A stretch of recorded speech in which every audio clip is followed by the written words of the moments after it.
Welcome to AAP series. I'm your author, Amon Alakwisapili, Chartered Accountant by profession. How does KYC prevent money laundering? I've seen and witnessed with frustration how time and again, after updating my basic information with certain institutions, I'm told after 6 months, AAP would like you to update your results. But nothing has changed about my results. So why am I being summoned to update? KYC is essential for preventing money laundering. It does so by using the risk-based approach. So, the financial institutions are mandated to verify customer identity.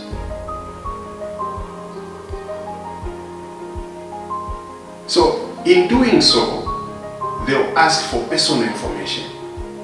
They'll collect names, addresses, next of kin, sources of proceeds or sources of funds. For businesses, they'll even go at length to check legitimacy checks on the company. As you might be aware, Zambia amended the Patents and Companies Registration Act through Act number 23 of 2025. Prominent among the things they amended there is declaration of beneficial owners. And there are stringent penalties for not doing so. Declaration of directors.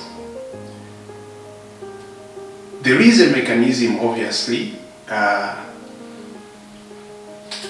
governing bodies will put up to vet institutions which are not declaring directors. But there are stringent penalties. All this informs a critical component which is part of Know Your Customer, popularly known as KYC. So from a risk-based approach, this process lays a procedure for eliminating money laundering related activities. Because it is a very common practice where I am the legitimate owner of a business, but because in this jurisdiction there is policy that will favor local businesses, I go directly and appoint a friend of mine who registers a company at Pakra. Because he's Zambian, he will easily say, no, I'm the owner, when in actual sense, I am the ultimate beneficial owner, who is not even Zambian. So, this is a necessary requirement to ensure that proper KYC procedures are followed.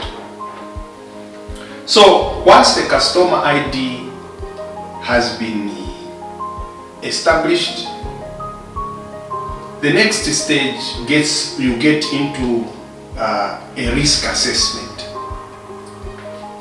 High risk customers, there is need to get into what is called enhanced due diligence, because you would want to do a thorough KYC. for those high-risk customers. So KYC is not a once-off activity.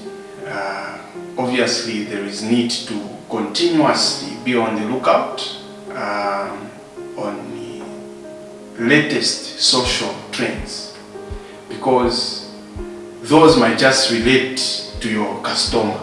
Someone who filed in KYC updated information, say a week ago, is involved in a serious scandal which might be relevant for you to reconsider how you've classified them in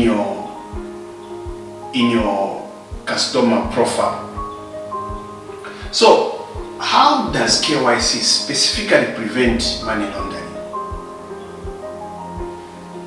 This is not rocket science. There are primarily three things which KYC sorts out in mitigating against money laundering. It's basically identity checks. Once you thoroughly ensure that your customers have been properly ID'd, this will reduce, I'm not saying it will eliminate, it will reduce the risk of those customers perpetrating into fake transactions. But immediate someone does not declare beneficial owners, already you have a problem there, because the first check has not been thoroughly done. But it's difficult also to tell with certainty who is the ultimate beneficial owner, because we might just be going by the book. So ID checks are paramount. From a risk-based approach, it also allows institutions to prioritize resources to high-risk customers. Have you ever wondered, you have this partner of yours who comes and says, AAP, I would like to partner with you. All the guy is interested in is your expertise. The first thing you need to ask is, do we have aligned values? What is the risk I'm committing to getting into business with this person? Is it just after my expertise? Then obviously it also helps mitigate against money laundering with advanced KYC technology. It is commonly practiced in crime movies. They often dramatize the capabilities of KYC to a point where it's very easy, you know, when you're watching movies where they'll show a case that someone easily bypassed KYC checklists. In real life, those things are not easy to bypass. Bypassing those, it means it has to be properly schemed fraudulent activity where someone inside helps someone invade or bypass some of those laid down procedures. So KYC, it does prevent money laundering, and it's something which you need to consider seriously before you can consider someone to partner with, before you can consider which institutions to work with, before you can consider which officers to work with. Just like any other relationship, it's always important, before I can commit to this woman, to understand if we have shared values. Otherwise, I'm committing to a divorce, which I even know that it will be there. So KYC eliminates and helps prevent money laundering activities. Thank you for watching this episode. Subscribe to the channel and leave us a comment on which other topics we can cover in future episodes. Thank you for watching.